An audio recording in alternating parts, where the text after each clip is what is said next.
Well, all right, here we are. Once again, it is Move Monday, and I'm Pastor Bobby D. Hamilton from the Great Friendship Church in Sweet Sugar Land, Texas. I am posting late this morning because this morning, as you can see, I have an umbrella. In the words of the great blues artist T-Bone Walker, you could call this Stormy Monday. It has been storming, it has been thundering, it has been lightning since early this morning. And honestly, I've been kind of peeping out the window, just kind of trying to see if it was going to pass. And then finally, it dawned on me that just like in life and just like following Christ, you can't wait for the storm to pass. You got to just press your way through. So I got up and I geared up and I got in my six-mile run this morning. It rained, it stormed throughout the whole time, but I had to just keep on doing because you can't wait for the sun to shine again. You got to be willing to move. And this morning I want to just move because encourage you to move. Because some of you are just like that. There's a storm in your life. There's a storm in your family right now. And you're peeping out the window of hope, just waiting for it to pass. And it may be a while before it passes, but you got to be able to gear up in God. You got to be able to gear up in Christ and press your way through. That's the word for this morning, to press your way through. In the midst of all this rain and storm and overcast skies, you can't just wait around until it's humid and hot again. The Lord has so chosen to allow lightning to come today and thunder to come today. And so I decided to get out there and just do what I always do, and that's run. Because as a runner, as a marathoner, you don't know what the conditions are going to be. You must be prepared for whatever. And such is also as we're believers in Jesus Christ. We got to be prepared for whatever the sovereignty of God allows. And so this morning I got up and I'm just moving. Thank God for the ability to move. And I want to encourage you today to move. Maybe you can't get outside. Maybe you can't ride your bicycle. Maybe you can't go for your morning walk. Maybe you can't walk your dog, but within the confines of your house. I know it's Labor Day, and I know you got steaks, and I understand you got ribs, you got hot dogs, you got things you're going to do. You're going to drink those sodas and iced tea, and wonderful. Cut the watermelon. By all means, cut that watermelon. But the question becomes, what are you going to do to move? How are you going to take today to try to allow your body to have some activity? Now, moving is not just go and get the remote and then go put the remote back. That doesn't constitute the kind of move I'm talking about. We've been talking about doing core work. We've been talking about doing calf raises.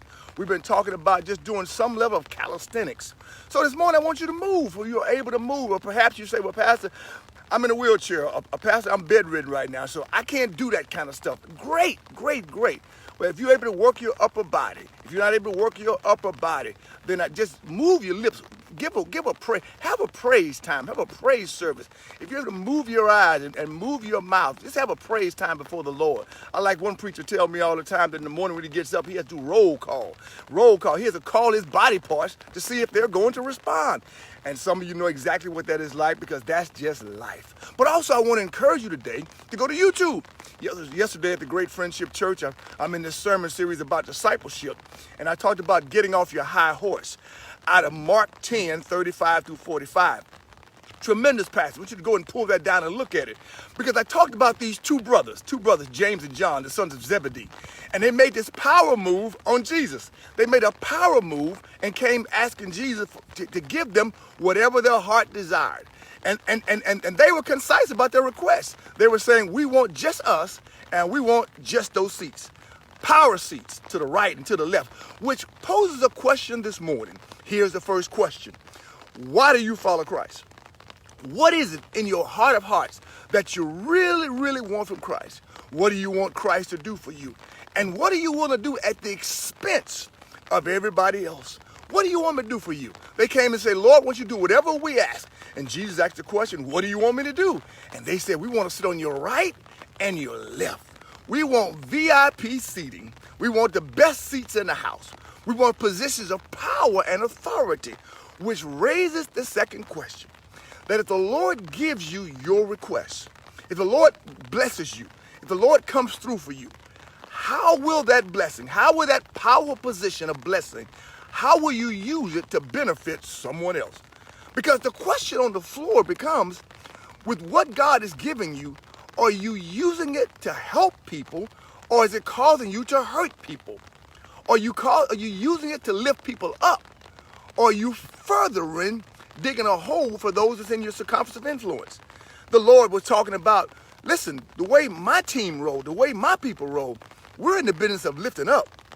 We're not in the business of power plays and privileges and possessions and giving preferential treatment because of your bloodline or because of you have contact or you know somebody who knows somebody or knows somebody.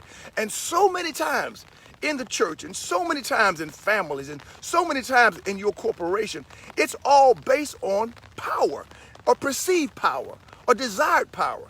And I'm saying the Lord is saying you must use that powerful position, your powerful intellect, your powerful assets to be able to be a blessing to somebody else. And wouldn't that be a great thing today? If you made up your mind, I'm going to let the Lord use me to lift someone else, to encourage somebody else, to bring somebody else along.